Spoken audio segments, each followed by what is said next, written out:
ওই দিন আউটফিট চেকের ভিডিও আপলোড করার পরে সবাই জিজ্ঞেস করছিলে যে এত সেজে গুজে কোথায় যাচ্ছিলাম। আজকে অনেক দিন পরে এই ব্লগটা আপলোড করছি। তো ওই দিন আসলে একটা বিয়ের দাওয়াত ছিল, আর সেখানে যাওয়ার জন্য আমরা দুজনে রেডি হচ্ছিলাম।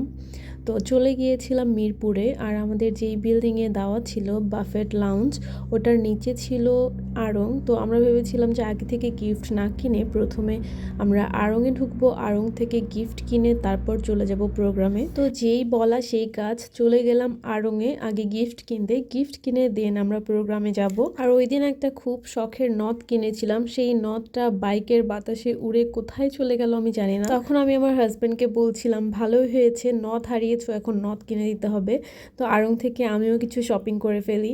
এই তো শপিং শেষ আর গিফট কেনাও শেষ, এখন আমরা চলে গেলাম প্রোগ্রামে। তোমরা যারা বাফেট লাউঞ্জে গিয়েছো তোমরা তো জানোই এটা অনেক সুন্দর করে ডেকোর করা থাকে।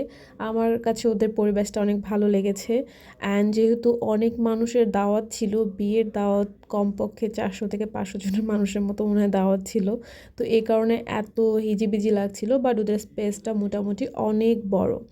তো এরপরে আমরা চলে গেলাম বর কনের সাথে দেখা করতে, এখানে ওদের সাথে কথা টথা বলে পিকচার তুলে দেন আমরা খেতে যাব। আর এর আগে যে একটা আমি হলুদের পোস্ট করেছিলাম, লেট নাইট হলুদ পার্টি, সেটা এদেরই হলুদ ছিল।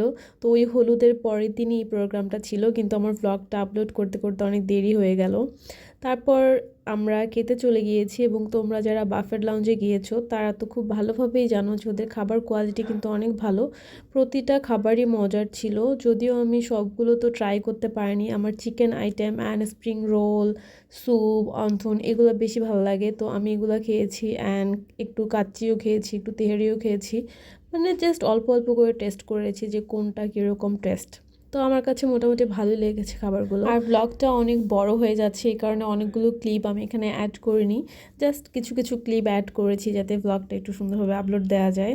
অ্যান্ড সবার সাথে ছবি টবি তুলে আমরা আবার ব্যাক করছি বাসার উদ্দেশ্যে। আর ওই দিন এত পরিমাণে শীত ছিল, রোদ তো উঠেইনি, তখন বাজে বিকাল 4টা, কিন্তু দেখে মনে হচ্ছে সন্ধ্যা হয়ে গিয়েছে। আজকের ব্লগ এখানেই শেষ করছি, দেখা হবে অন্য কোনো ব্লগে। সবাই ভালো থেকো, আল্লাহ হাফেজ।